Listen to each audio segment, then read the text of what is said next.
Trump spoke to the people. Democrats never once mentioned Arnold Palmer's never once.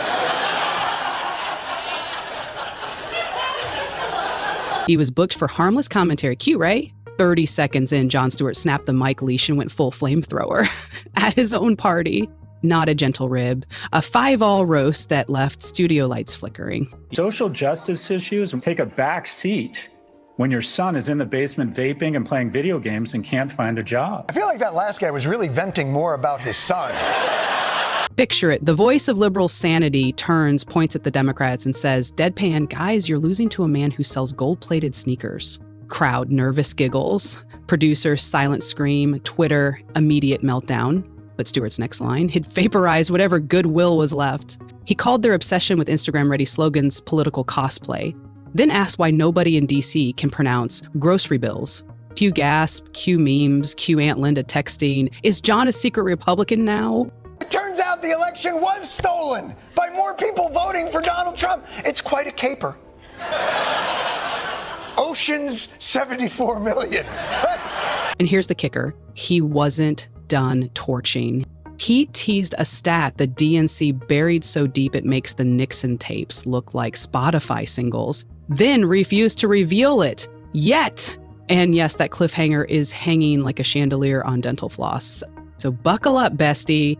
If you thought the roast ended in the first minute, you're about to find out why the punchline everyone's quoting isn't even the brutal part. So now, as many on the left fear the future, as they should, many others rue the past. Joe Biden should have dropped out earlier.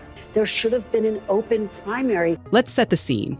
Midterms just wrapped and the Democratic Party is wandering around like someone turned off Google Maps.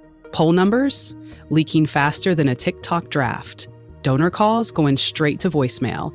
Enter Jon Stewart, booked as the comfort food guest host of The Daily Show for one night only. On paper, it's classic liberal self-care. Cue a few Trump jokes, spin a hopeful closing monologue, everybody logs off feeling mildly hydrated. On the surface, that's exactly what viewers tuned in for. The graphics team even preloaded a feel-good chyron. Democracy survived. Now what? Cute, optimistic, sanitized. But here's where it gets weird. Minutes before airtime, a leaked DNC memo hit Slack channels warning staffers to brace for optics chatter. Translation, Stewart might poke the bear, but he'll stay on the leash. Spoiler, he snapped it in half. Trump spoke to the people.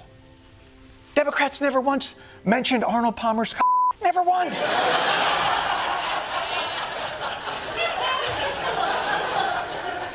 First jab. Dems chasing vote cover aesthetics while voters chase affordable legs. Twitter's political junkies started a stopwatch. How long till he name drops grocery inflation? Answer? 32 seconds, and the crowd's nervous laughter.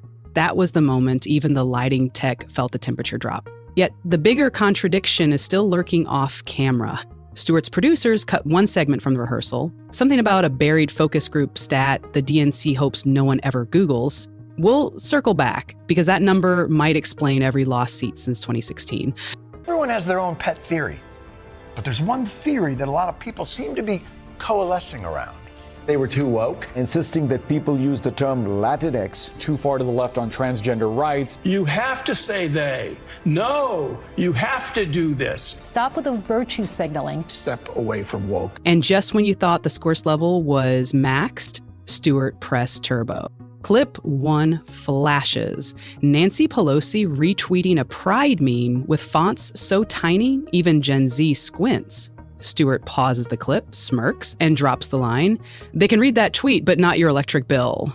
Internet reaction. One pops up, a TikToker duet screaming, "She really thought she ate." 14K likes in 7 minutes. But here's the catch. Next graphic.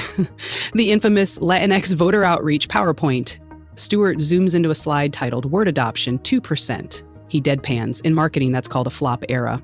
X, formerly Twitter, explodes. At Spicy Abuela tweets, "Stop calling me a kitchen appliance." Retweets, "Go Burr." Then this happened. Kamala's "My pronouns are she/her" intro at NASA. Stewart rewinds it twice, sets it to the Mario coin sound, and asks, "Anyone figure out why gas is $6 yet?" Studio crowd wheezes. CNN panelists reportedly clutch pearls off air.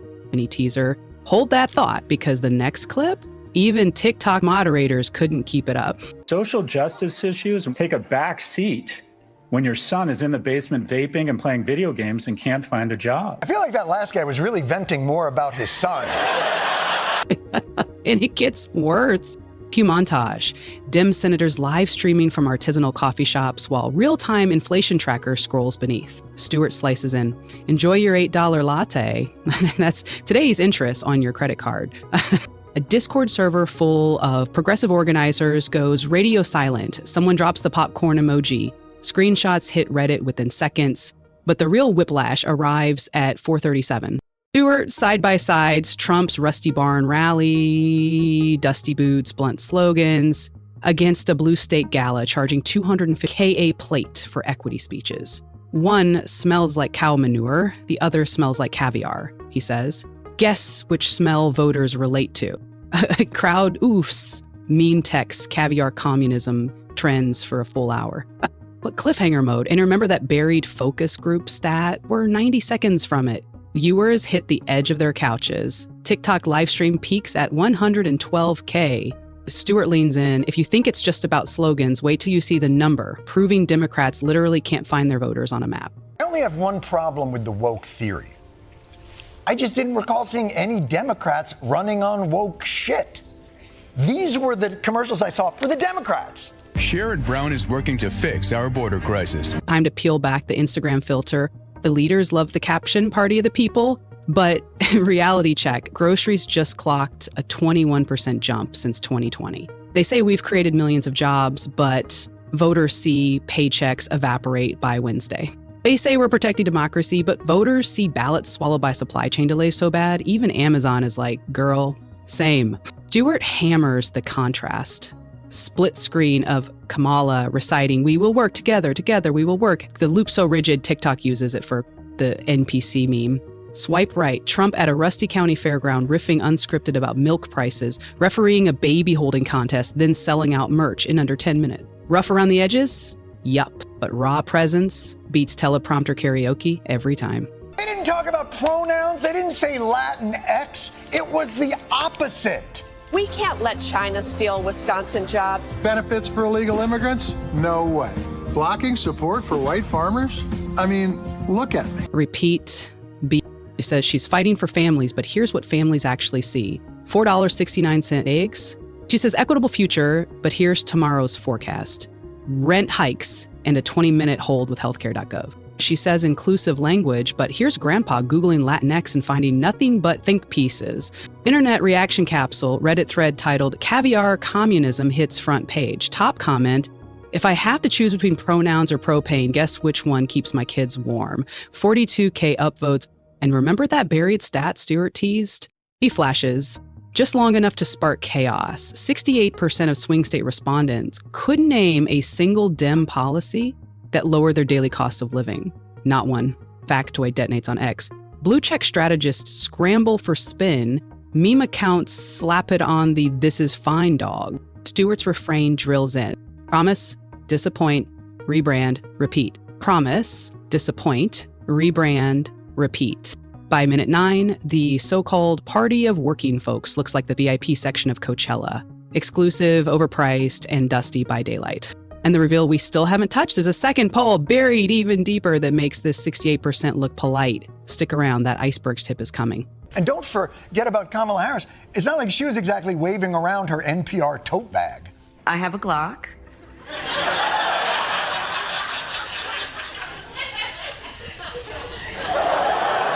Zoom out, this meltdown isn't just John versus one election cycle. It's the whole feedback loop collapsing in real time. Performative activism? Check. You've got Ivy League consultants swapping earnest voter concerns for TikTok dances in Campaign HQ. They're chasing clout, not change, then wondering why the retweets don't translate into ballots. Celeb PR manipulation? Double check. Stewart pulls receipts. Hollywood A-listers hosting Fight the Patriarchy galas, catered by companies paying servers sub-minimum. Champagne socialism in 4K. The optics team slaps on pastel graphics, but the curtain's wired wrong. We can all see the stagehands. Institutional sellouts? Triple check. predictable panels invite undecided focus group moms who are actually DNC donors in activewear. Newsrooms bury the disclosure in 6-point font. Voters clock the ruse faster than a Snapchat filter. Trust tanks, viewership nosedives, and the cycle reloads. And remember that second buried poll? Stewart finally surfaces it. 72% of registered Dems admit they silently disagree with at least one key identity plank, but stay quiet to avoid backlash. Silent majority, meet censorship anxiety. This is the map in 1984 when Ronald Reagan won. That's the map. The only state the Democrats won was Minnesota. Yeah. Here's where it gets colder. Brands, nonprofits, even school boards are piggybacking on the same consultant deck. Identical fonts, identical buzzwords, identical belly flop. Into voter fatigue, if everyone's using the same vibe kit, who's actually listening? So what's next? Option A, pretend the roast never happened, crank the virtue signaling to 11, and ride the donor cash till the wheels come off. Option B, fire the optics gurus, ditch the buzzwords, talk rents, roads, and real paychecks. Then pray it's not already too late. Stewart doesn't handhold. He ends with a shrug and a warning.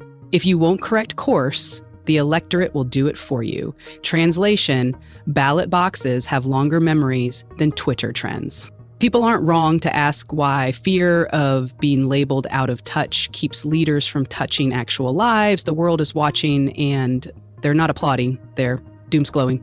Meanwhile, a 2028 hopeful quietly hired the very PR firm that cooked these failed talking points.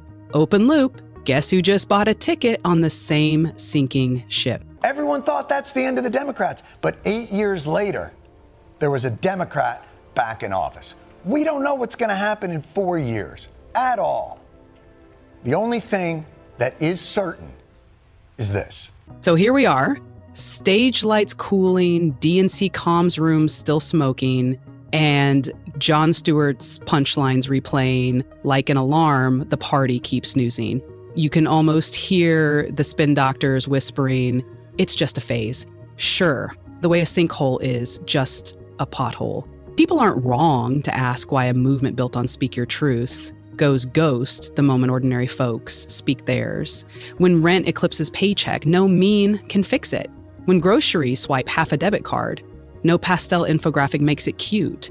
Voters wanted solutions. They got slogans. Now they're keeping receipts. And spoiler, they're itemized. The world is watching. And they're not clapping, they're side-eyeing, screen recording, doom scrolling. Another cycle of empty branding, and the next headline won't be Democrats course correct, it'll be electorate files for divorce. So ask yourself, how loud does a warning have to be before the earbuds come out?